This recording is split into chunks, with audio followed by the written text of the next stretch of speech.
in this session, this warm-up session on turning the tide on plastic pollution, a warm-up session within the Global Green Action Day that we are organizing or the beginning of June, to be more exact. We have an absolutely packed hour together with all of our guests today. Fernanda, would you mind sharing the screen? That would be awesome. You'll see our guests here briefly, and then I'll be introducing them a bit later on again for you to get to know them better. So the topic that we're discussing today is turning the tide on plastic pollution. We're going to dive into policies, into innovation, and into action. And this is part of Global Green Action Day, as you might know already. We are opening the e-learning platform on Monday, and then the big finale is on World Environment Day on June 5th. This is something that we have started together, 3 businesses in Austria, in Sweden, and also in Portugal. And I'll tell you a bit about that in a few minutes. This is a movement to turn sustainability challenges into real-world innovative solutions. So we are on a mission to drive sustainability-driven innovation. And this year, the theme that we're working under, the umbrella that we're working under, is ending plastic pollution. And that is also the theme of World Environment Day.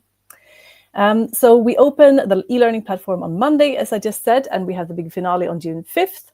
And the big finale is actually going to be online, but also on site in Lisbon, in Porto, in Vienna, and in Stockholm. So if you happen to be in one of these locations, you will also have the opportunity to actually sit down and get to know people and work together on solutions in the afternoon of June 5th.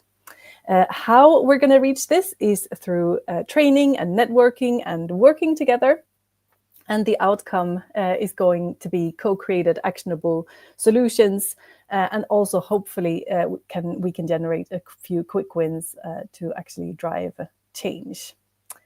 Now you are listening to one of our warm-up sessions. The training opens up on Monday, and the action day is on June 5th, online and in all of these locations.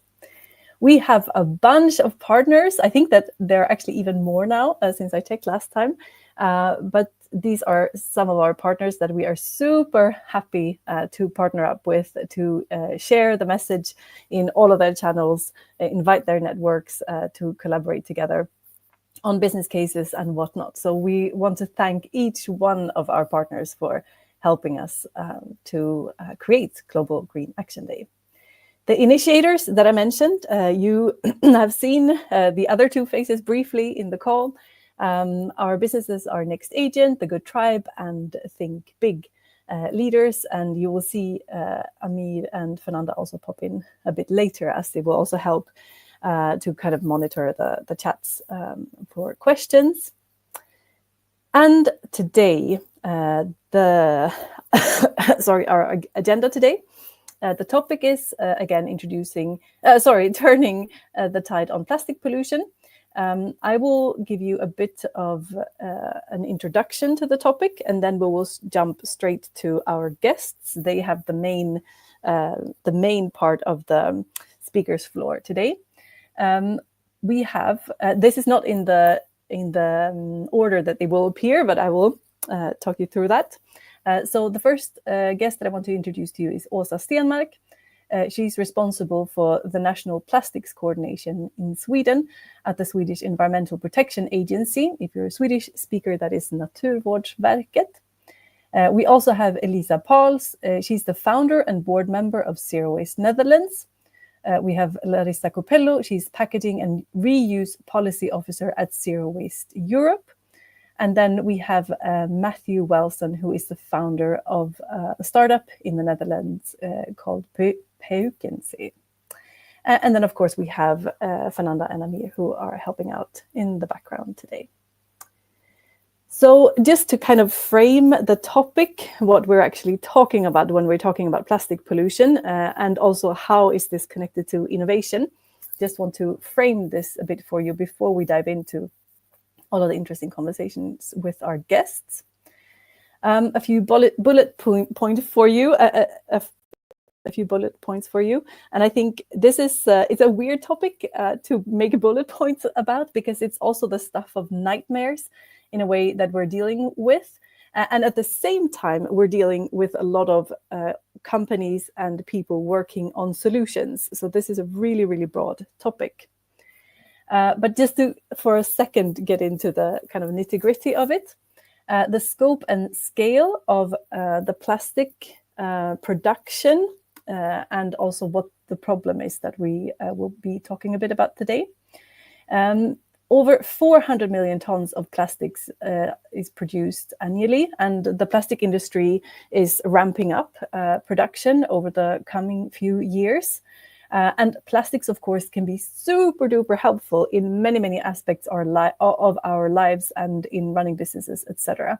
So I think few people are talking about actually eliminating plastics. That's not where we are in the discussion, but how can we change the way that we deal with plastics? How can we change the way that we produce plastics, etc. And also hopefully decouple plastics from climate change in the future. 99% of plastics are made from fossil fuels. Only 9% of plastics, the entire plastics quantity that's ever been produced, has been successfully recycled. Plastics are found everywhere on this planet, from ocean trenches into our bodies. And I'm sure you saw this a few weeks ago or a month ago at The Guardian and other news outlets talking about microplastics hindering photosynthesis. And I think that's kind of where my, that's scary to think about. Environmental and social impacts, also in a few bullet points, microplastics in food, water and air, etc. Pollution harms biodiversity, ecosystems and health, and also, of course, contributes to greenhouse gas emissions throughout the production and also after kind of during the end of life process. So many, many aspects to think about. Why do we then need both regulation and innovation? Because that's where Global Green Action Day comes into play, and of course many other projects, initiatives, etc. So regulation can help set minimum standards, for example, through bans, through plastic taxes of different forms, or through extended producer responsibility, the EPR that you see here, which is kind of gaining traction all across the planet.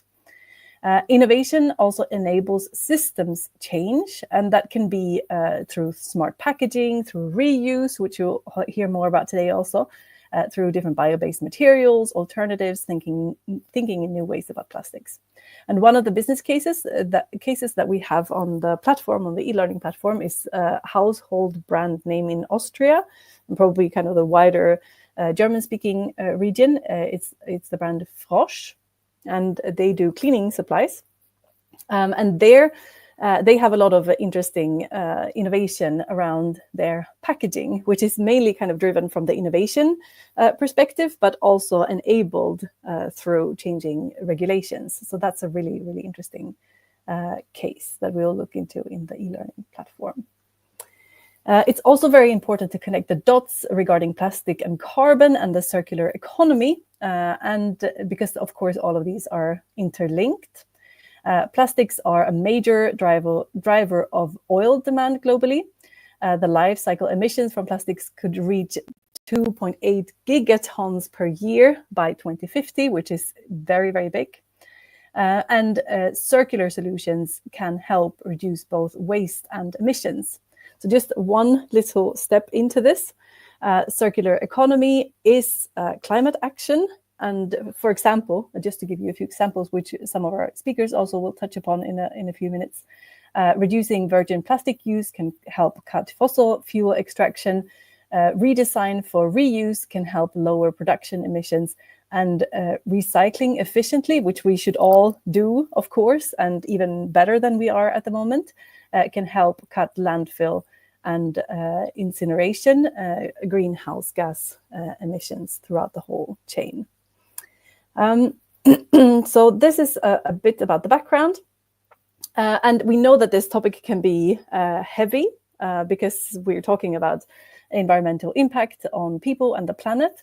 So that's why in this panel today, we want to highlight circular business models, material innovation, also transparent value chains, and also how policy can support all of our work together, sometimes also with financial incentives. And of course, also super important to have an active and engaged civil society to kind of help carry this topic and also put pressure on businesses and governments, and also show private individuals potential solutions for zero waste, for example, which we will talk a bit about also.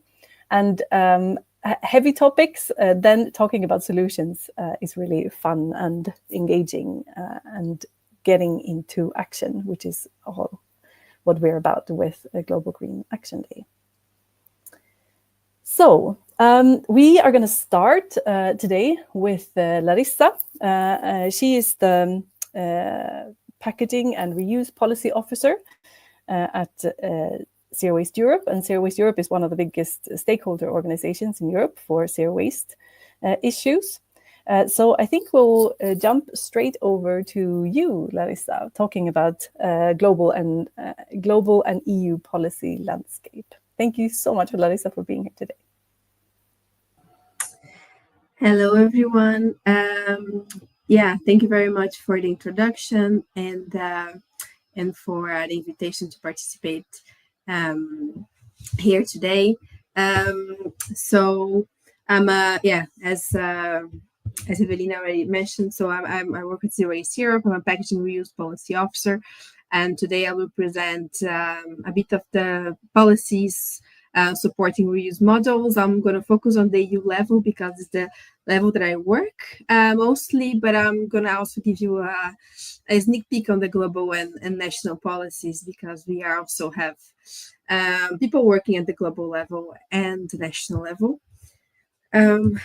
Just see if it's these slides are changing.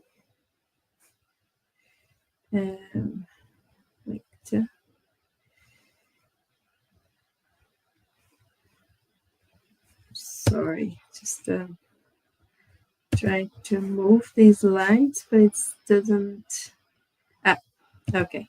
Here we go. Okay, so just a few words about our organization. So we are a Brussels-based NGO, a purpose-driven organization. We are actually a network of more than 30 members across Europe. So we work at 3 levels. We work at local level, fostering zero waste strategies, but we also work at a national level, supporting our members with national policies, and the EU level as well, changing European policies. We are also members of Rethink Plastic Alliance and Breakthrough from Plastic, which are global alliances we may have heard, fighting plastic pollution.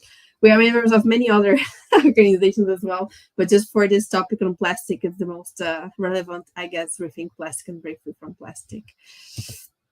So as I mentioned, I'm going to guide you through EU level policies, single-use plastic directive, the packaging and packaging waste regulation, which just adopted at the beginning of this year, some national policies, and the global plastic treaty.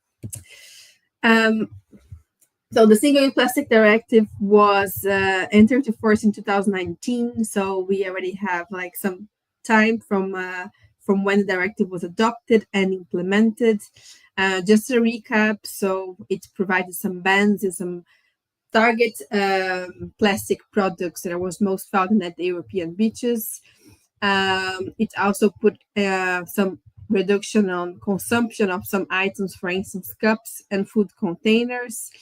It also put forward some extended production responsibility schemes, such as cleanup cost of liters of some products, such as tobacco filters and fishing gear, and had put forward separate collection for plastic bottles, which also enables some countries implementing deposit return schemes. So the Commission nowadays, they are doing the evaluation of the single-use plastic directive. So after 5 years, they need to do evaluation of how the directive was implemented and what was the impact. And then they will see if a potential revision is needed. by 2027, for instance. Yeah, just a recap. So then what was addressed in the Single-Use Plastic Directive? It was very targeted to just a few single-use plastic items, very, very niche. So these items are banned, as you see there, cutlery, plates, straws, drink storage, and and a few more. I hope you're not seeing those in any shops, stores, or anything, because they should be banned, the plastic ones. And you may have spotted as well labeling in some cups, like the little turtle, as you can see in the cup. And also the lids are now attached to the bottle.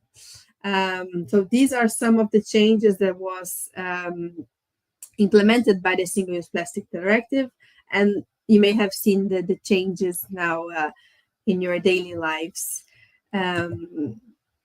What we did last year, well, every year actually, we did an assessment of the implementation of the Single-Use Plastic Directive together with the Roofing Plastic Alliance. And the last one was in December 2014 that we published. And the main findings of that, the evaluation, that's the implementation of the single-use bans was quite well implemented across member states. There are some delays in the implementation due to the pandemic. So there's like a 2 years delay in the implementation. So some member states are not yet there regarding the implementation of all the measures of the SUP directive. There's a lack of awareness raising on the solutions available. So when you ban some items, you need to provide solutions. The ideal is not that we replace single-use plastic items with other single-use materials, as unfortunately we have seen a lot of single-use paper. So there's really a lack of awareness raising of the real solutions, such as reusable solutions for such items. There are some, a bit smart in single-use industry players labeling some single-use products as reusable. We found that in some member states, misleading consumers, of course, and breaching the legislation.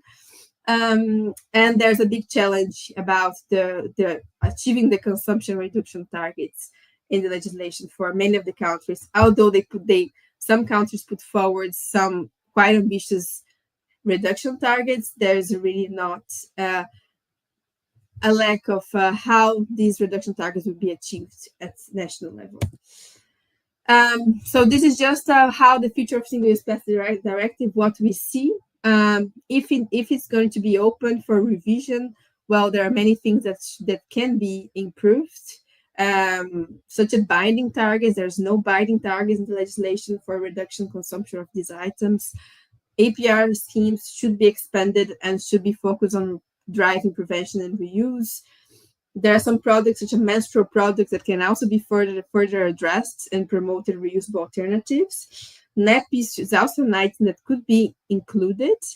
And fireworks with plastic pieces should be banned. This is just a few ideas. Of course, we have many more. We don't have time to go through all of them. Let's go over the PPWR. Well, the PPWR is the legislation that addresses all packaging placed in the EU market. It was an intense negotiations, last 2-3 years of negotiations of this legislation. It was finally adopted this year, January this year. And although it's not, doesn't have the ambition that we aimed at, it has some good measures when it comes to prevention of waste, promoting reuse and refill, and reducing some unnecessary packaging. As I mentioned, I think I already mentioned that, addresses all packaging placed in the market. And although it's a regulation, we see it as a hybrid legislation because it allows member states to adopt further measures as well. We'll see in a few slides. So it bans more items, single-use plastics, unfortunately only plastics not single-use materials. So here we may see, if not other measures are put forward, some shift from single-use plastic to single-use paper. We hope not, but when we address one material specifically and not be material neutral, this may happen. So these are the bans that are put forward in the PPWR. Oreca in-house consumption, lightweight carry bags, group packaging, wrapped on fruits and veggies, miniature hot alternatives, single servings for ketchup, creams, and some very bad packaging like extruded polystyrene packaging, food and beverage containers, and the famous wraps for suitcase in airports. So you may hopefully not be seeing those. Of course, the legislation, there are many exemptions for this, but we don't have time to go through the exemptions, but this is the bans that are going to be applied by 2030. Then when it comes to waste reduction and reuse, there is our overall waste reduction targets that need to be achieved at national level. The targets are 5, 10, and 15%, as you see, by 2030, 2035, and 2040. And there are sector-specific reuse targets for the transport packaging sector, the beverage sector, and the grouped packaging. As you can see, the targets are not very high, apart from the transport packaging. The beverage is only 10%, the grouped packaging is also only 10%, and the targets for 2040 are not mandatory, only the ones for 2030. So we may see a shift to more reusable packaging, but there's also many exemptions put forward in the legislation. Just so you know, this was a highly lobbied piece of legislation by the single-use packaging industry. It was very difficult, and these exemptions and these non-binding things they fought a lot for that, so it was difficult. But at least we have something. Regarding the reuse and refill for the Oreca sector, so this first, the Commission wanted to have a target for that, a mandatory target, but then it was also deleted in the middle of the process. Now what we have is an obligation to implement, to accept consumers' containers, what is like a refill, we call it refill, and for the Oreca sector to implement reuse systems. So there's just obligation, there's not a binding target. There's just an endeavor to achieve 10% by 2030, but it's not mandatory. On top of that, we have some substances banned in packaging. I'm just going to mention the most crucial one, which is PFAS. So it's going to ban in packaging, and it's very toxic. So we're very happy with this. By mid-2026, there are other substances of concern that needs to be reduced and minimized in packaging, as you can see. There's measures for harmonization of labeling of many packaging types, the material composition, packaging that is reusable, compostable packaging, regarding biodegradable and bioplastics, these kind of things as well. It needs to be labeled, and no greenwashing will be allowed. So there's like a whole standards procedure that's going to run in parallel as well to define what is this type of packaging. So hopefully they're going to also harmonize waste receptacles across the EU. We know we travel a lot. There's free movement of people and goods. That's great, but the waste bins are not harmonized. So when we go to some places, we are very confused where to put our trash. So this will be hopefully harmonized. Then packaging recyclability, of course, packaging needs to be recycled. The threshold is only 70%, so it will allow packaging that is only 70% recyclable in the market. Well, not much we can do about that, but this is it. And then, of course, there is recycled content as well, obligatory for some packaging types, which is PET bottles and other packaging. Other key measures and BPWR is the mandatory deposit return schemes for plastic bottles and cans, but it's very encouraged in the text to expand to other materials, so you can include glass and, for instance, and Tetra Pak. I don't know. You can make it reusable because DRS is the basis of reusable packaging system. So why not having mixed DRS, single use and reuse? And they must comply with minimum requirements as well. And a very good thing that the PPWR put APR to support financing waste prevention and reduction activities. So they didn't put a percentage of how much, but APR should finance reuse systems as well. There's a few things that we think member states could do more, and the PPWR allows for it. So putting higher targets, putting more reuse targets for packaging, set economic incentives to support achieving the waste prevention targets, for instance, restricting further chemicals. So there's many things that the PPWR allows member states to do it, and you're very encouraged to. This is just the timeline application for the PPWR. I'm not going through all of that, but that you can see that there's lots to come in the coming years.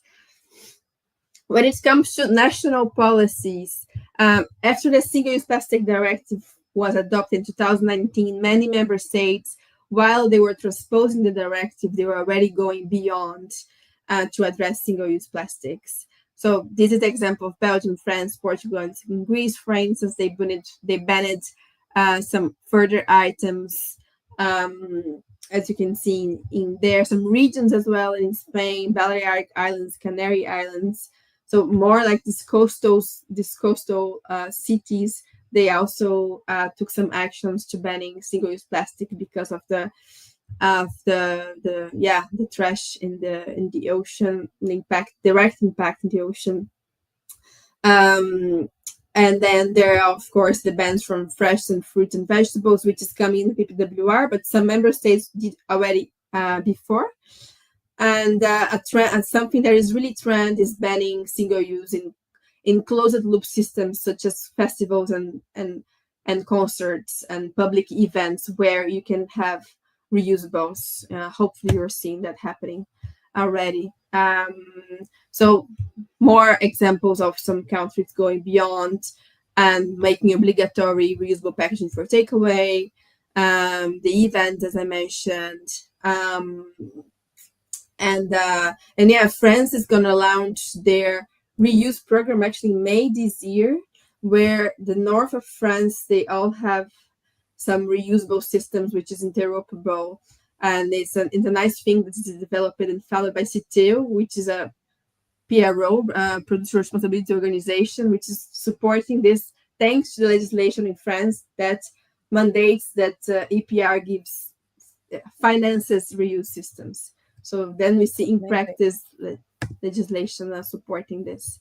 That's perfect. I think we need to jump over to the panel in a little bit. Do you have another slide, yes, or how? Yes, I do. I'm going to wrap up on the Global Plastic Treaty. Okay, yes, one. Awesome, perfect. Thank you. Yeah, just saying that all of these, of course, drove, at global level as well, some initiative to address plastic pollution at source.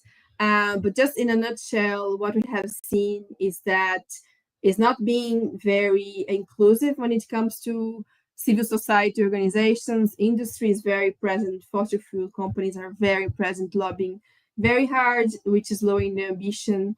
Although there's many ambition countries there, it's being hard to negotiate. Imagine it's already hard at national or EU level, and imagine the global level. So the ambition, we don't expect to having really high ambition, but at least something concrete at global level will be nice. And the second part and the last session of the Global Plastics Treaty will take place in August this year in Switzerland. And that's it. That's just useful sources that maybe they're going to share with you afterwards. I'm sorry, there's too many legislation. I speak too much. It's awesome. Um, Thank you so much, yeah, Larissa.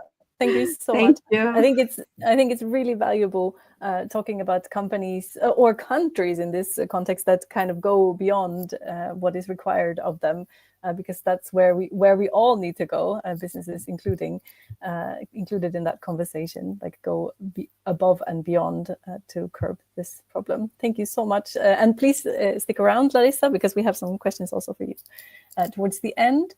Okay, perfect. Fernanda, do you want to take away the? Yes. Okay, so okay, that's my face again.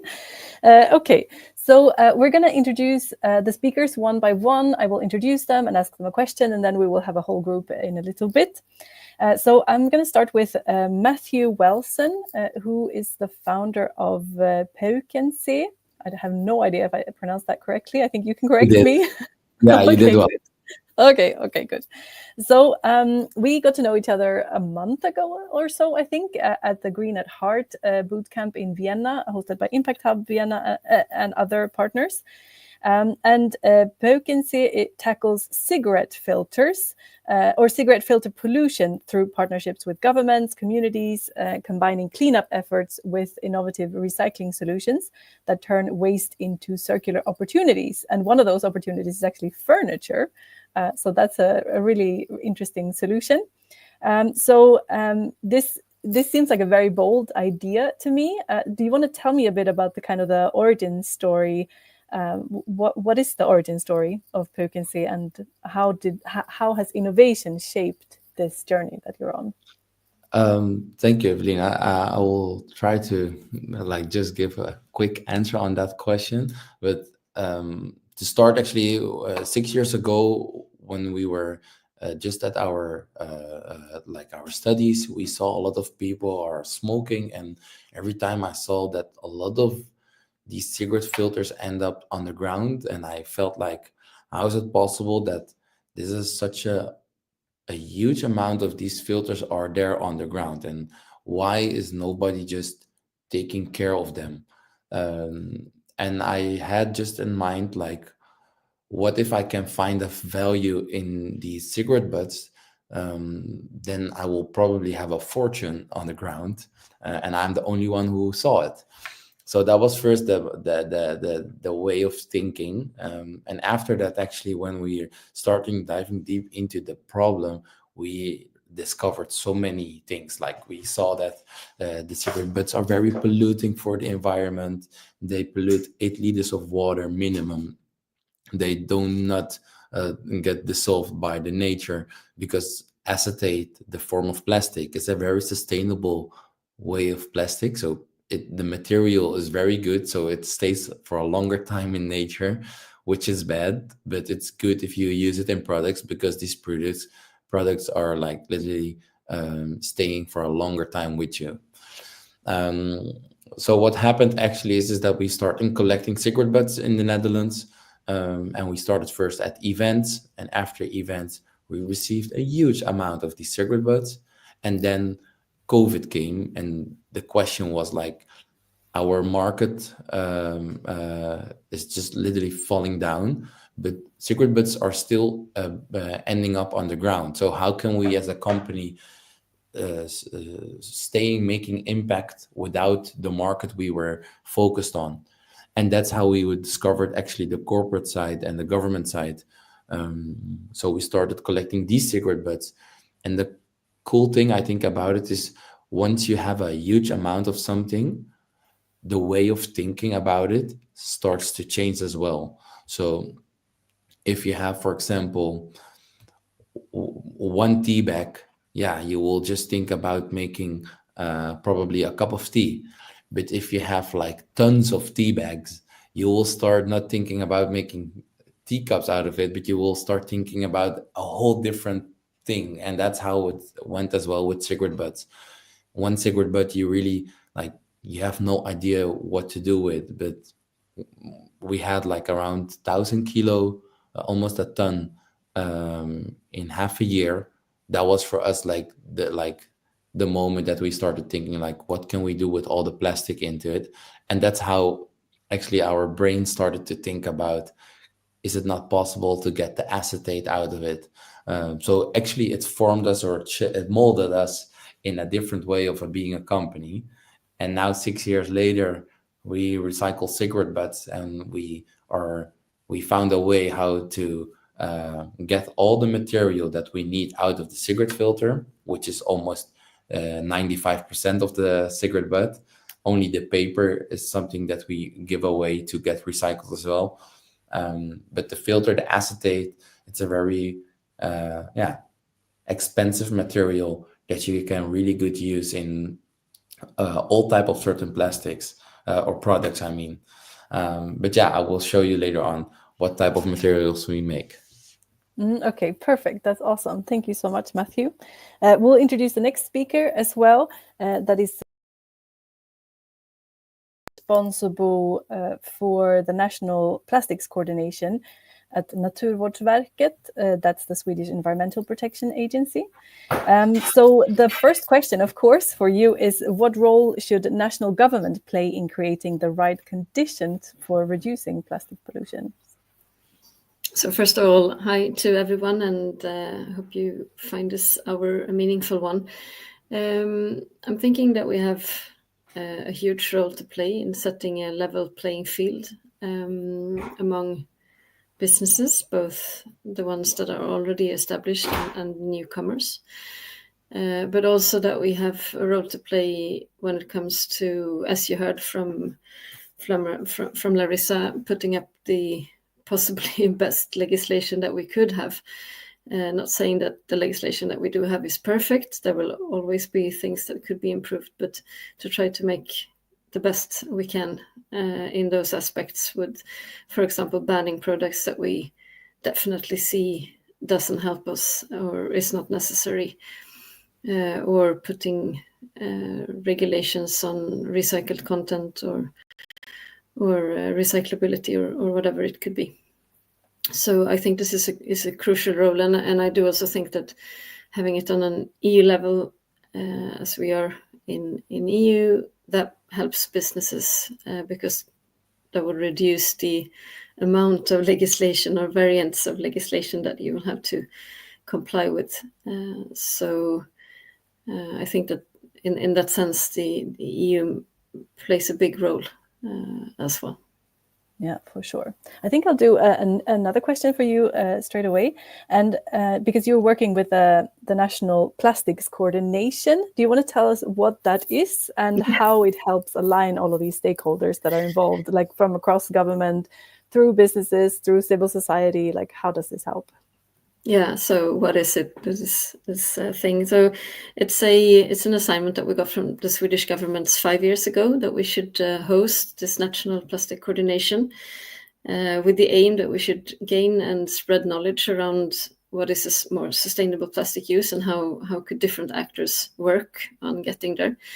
And we should also create collaboration between these actors. So as all of you who is listening know, you can't do innovation or development by yourself. You need to cooperate. And this is especially valid if we're looking into circular economy aspects or innovations, I would say. So our biggest task is to listen.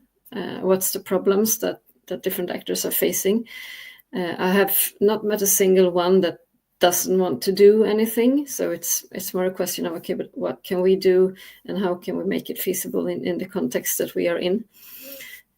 So we are trying to help them with knowledge, with also putting them, in contact with each other, for example, trying to spread as much knowledge as possible. And one example is that we have developed a roadmap for sustainable plastic use in Sweden. I can post a link in the chat later. It's available also in English, where we it's a few years old, so some things are starting to get outdated. We will look into that later this year. But essentially, the main road to take is there and outlined. And I think that what we have learned, as you asked, is that we have been doing this now for 5 years. Or 4 years. It took us a year to try to decide how should we tackle this assignment. Basically, it's a bit strange for an authority to get the role of trying to drive a question as much as we are with this. But once we got that sorted, we've been up and running, and I think that what we have learned is that you need some time to get the collaboration going, and also essential, I think, for the innovation part of things, that maybe in the beginning you don't really know what you're aiming for, but you could still start to talk. And from those talks, so maybe in the beginning feels a bit awkward because you don't really know what are we here for, but in the end that could turn out to something useful. So we have an example with other with research financiers in Sweden, where we started to talk. We were like, okay, we can post links to your website where so people could more easily find access to these grants that you are giving away, and things like that. And that has now evolved into us making joint calls for what we call a plastic contract, which is a way of framing things that people can come together, or different actors can come together and work towards a specific question. But we have had no clue that was going to happen 4 years ago. So collaboration sometimes takes time, but it's always worth the while. I think that's the main learning. Yeah, that sounds amazing. Also, and it also requires a lot of openness and willingness to cooperate from all parties. It's quite impressive, I think.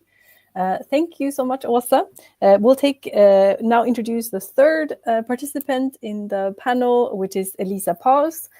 She is the founder and also a board member of Zero Waste Netherlands. She has a background in psychology, so she focuses on behavioral change to reduce waste, kind of under the Zero Waste banner. And her organization engages communities, businesses, and governments. This seems to be very much a topic today with all of these actors to prevent waste at the source, moving beyond recycling to tackle the root of the problem. Thank you so much also to you for being here, Elisa. So my first question to you, what are some of the ways that Zero Waste Netherlands have helped communities and businesses shift towards zero waste? We do a lot of different things. As you say, we're helping communities, businesses, and policymakers. So those are very different approaches that you work with. We started very simple by just giving tips on lifestyle changes that you can make as an individual. And we moved from there by making window stickers to promote Bring Your Own. So that was dispersed in a lot of different retail companies in the Netherlands. And we have about 10,000 of those stickers as nudges, like here, you're welcome to bring your own packaging. That made quite a big shift already, and it also started some community building around that. Some people came forward and said, like, hey, I want to help you to bring those window stickers to all the shops where I do my zero waste shopping. Those became guides for our tours. So from that, we evolved into like upskilling our community members to tour guides, and then we started giving tours in about 60 different cities in the Netherlands, where like under the lead of one of our guides, you can learn how to make less waste in your day-to-day life. We're doing that on a more national level as well with bigger campaigns. So we also host the Week Without Waste, which is going to be hosted in May again. And for businesses, we do audits, we do consulting, presentations, inspiration sessions, workshops, those kind of things to help them also make the shift to less waste. And one of the last things that is something big that we do is we organize festivals. Usually they will be like a week long in different municipalities. They consist of a lot of different workshops, excursions, films, discussion panels, but also clothes swap events or maybe toy swap. So that's a week-long festival, completely packed, filled with a lot of different things that you can actually do in your day-to-day life to make it easier for people living in communities to make their lifestyle change towards a less wasteful lifestyle. Yeah, among a lot of things. Yeah, well, it's incredibly impressive. because you have so many people that are involved on different levels in Zero Waste Netherlands. We have about So 70,000 people involved, so that's quite a lot. yeah, can you repeat the number? Sorry, the connection was a bit bad. 70,000. 70,000? Yes. Oh, okay, I got it right. Oh yeah, that's incredible. Yes, okay, so let's go back to Matthew for a little bit again. So how does the recycling actually work? Like, what is the of the cigarette filters? Because you mentioned like 1,000 kilos, and how do you collect them? And what is the process with that?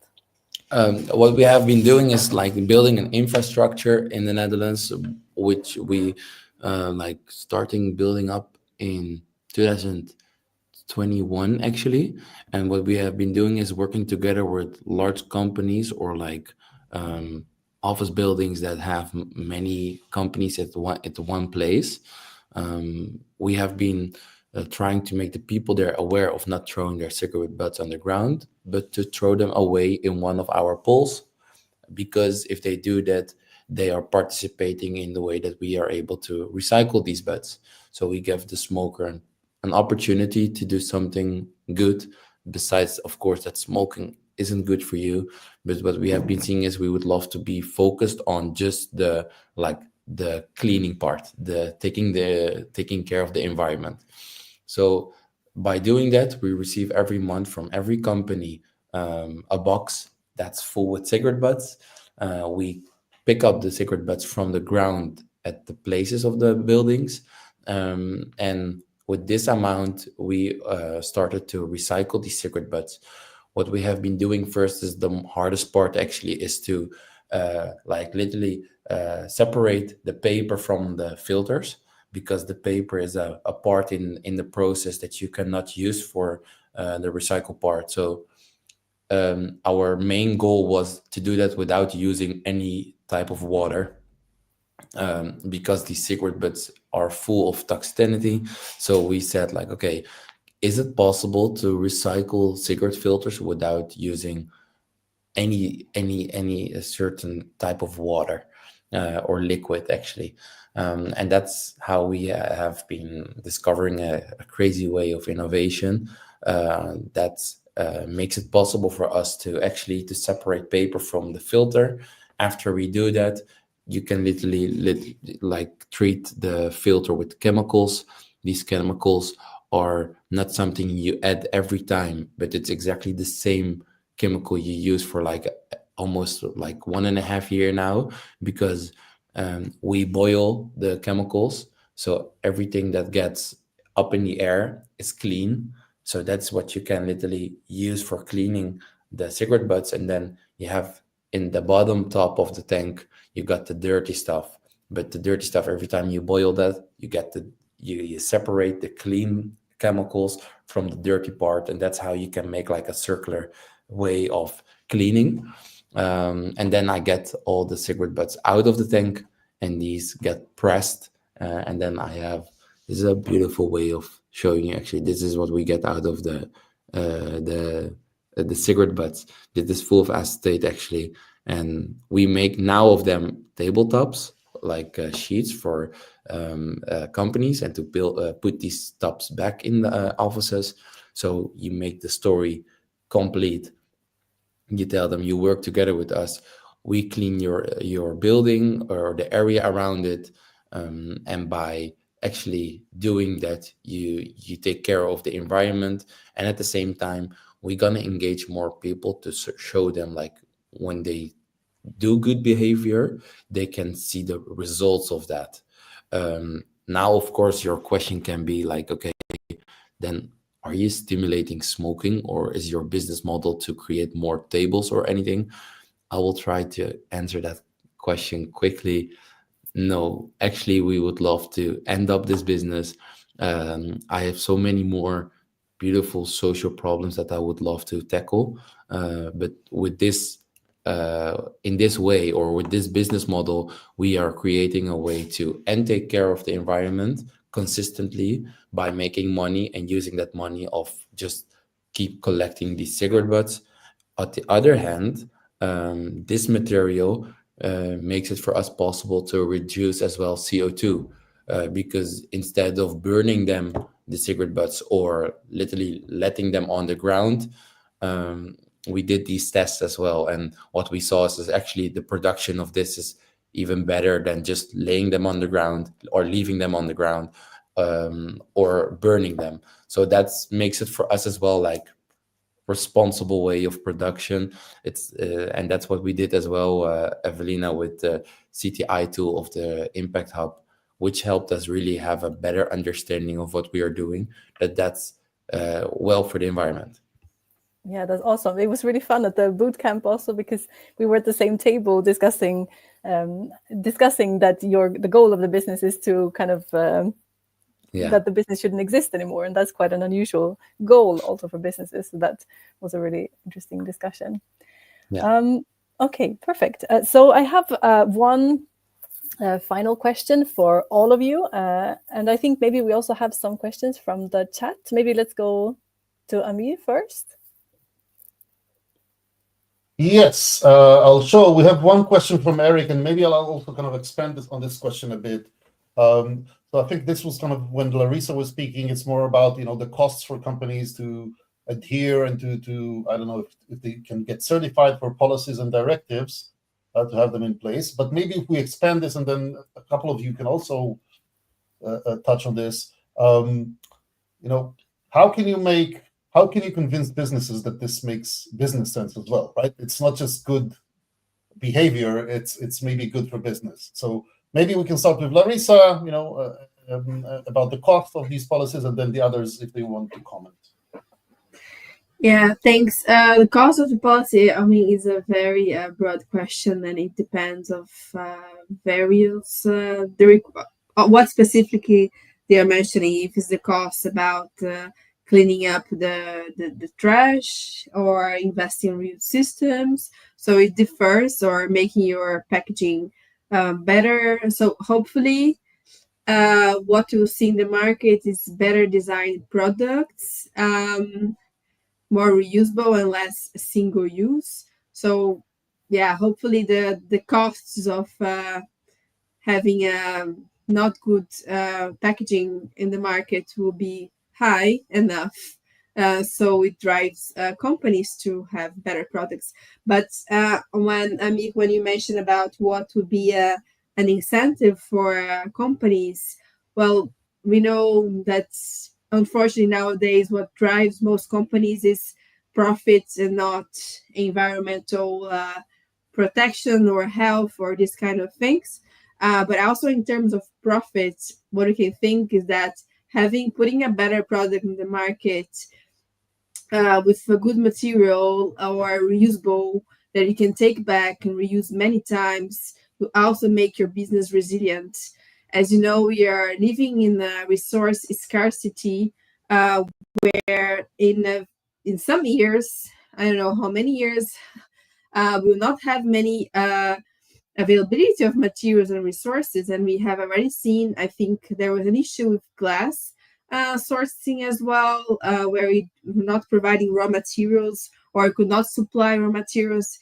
And also, having your business more resilient and making more autonomous, and it's good for business. So investing on better products, design, reusable, it's not only for your environment, for everyone. Yes, for sure. Thank you for that. And also because now a lot of companies rely on externalization of their costs to keep costs low. So that's not entirely a good thing, or not a good thing at all. Does somebody else want to weigh in on that, or should we jump to the final question? Anybody else wants to say something about that? No. Okay. So my kind of wrapping it all up, bringing regulation, innovation together. What is one concrete action or policy shift that you think could help innovation and regulation work better towards beating plastic pollution? What would you like to see? Maybe we'll start with Elisa, because you're the first person on the screen. Yeah. a specific topic that I'm thinking about is menstrual products. I'm happy that it was also mentioned by Zero Waste Europe. My advice, my tip would be to search for the co-benefits. So it should be about waste prevention, but also about what does it do for public health or for people with lower income. And especially when it comes to a topic like menstrual products, there's very good reusable alternatives. And if you choose for them, it's better for the women's health, it's better financially, and it's also better for the environment. So it has a lot of co-benefits. And I think that a lot of topics here are suitable for finding those co-benefits while we are working on waste prevention. So for me, that's something that's really important to do. That's a really good one, to have all the benefits at once. That's really, really good. Thank you. Elisa, let's go over to Åsa. Yeah, that was basically taking my point, but so thank you. I do agree. From a policy perspective, I would say that we maybe, and this is not the right policy or political time to say it perhaps, I think we do need to be a little bit more brave. So if you remember the figures from Larissa's presentation with the goals for reusable, for example, as said, that was extremely hard lobbying on those figures. But what we see is that if we make policy with those small numbers, it won't actually change the system. So if I were to decide all by myself, which is not the case, then we would go for all or nothing more, because that's when I think we will get the true benefits from reusable packaging, for example. This is a long way to go and a bit idealistic, but I do think that we need to push it in this direction whenever possible. And also material neutrality is extremely important, which is not what we see today. So all kinds of material, it needs to be under the regulations. Perfect, thank you. Bravery, yes, that I can pick up on as well. I support that. I could hope for that, but yeah, let's see. Okay, Larissa, what would you say? What would you like to see?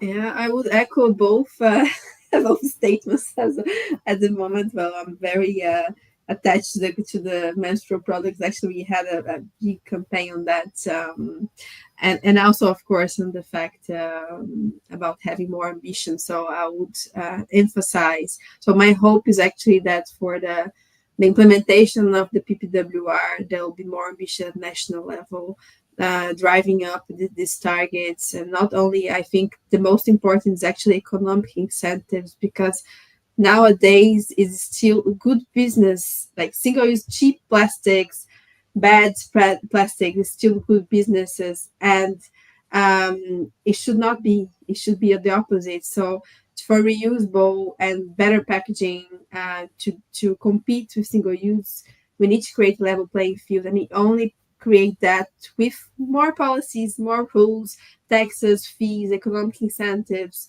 We need to promote that. So yeah, that would be my emphasis. Awesome. Thank you so much, Larissa.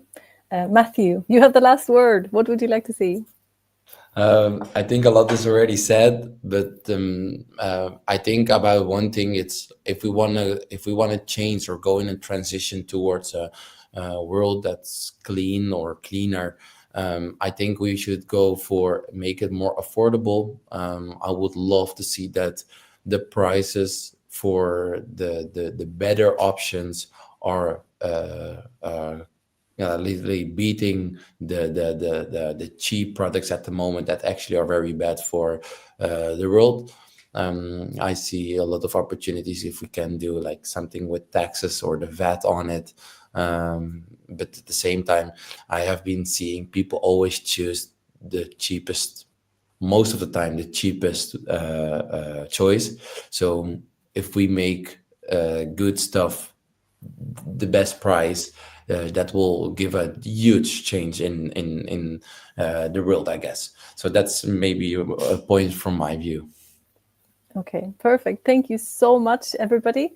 Thank you so much for joining. And if you our dear listeners, viewers, if you have more questions, just put them in the chat, and we'll see if we can answer them afterwards. I have just a few slides, the last couple of seconds. Thank you again to all of our guests. We hope that also some of you might want to sign up for Global Green Action Day. The topics apart from this year's theme, ending plastic pollution, that we'll be working on in the different modules is innovation and strategy, and regulation, decarbonization and circular economy, and AI for sustainability. So this is packed with really fun things. We have still an open call for challenges. If your business wants to contribute a challenge, please just reach out to us. We are super happy to talk about this. And call for partners, of course. And then I just wanted to show this before we'll hang up. And this is the 2 upcoming talks that we have. The one on the right-hand side will happen very soon, sustainable innovation in the textiles and fashion industry. And then we have a circular economy opportunities one coming up. Thank you all so much for participating in this call. We're super happy to have you here, and we'll see each other again very soon. Have a lovely day. Thank you. Thank you so much.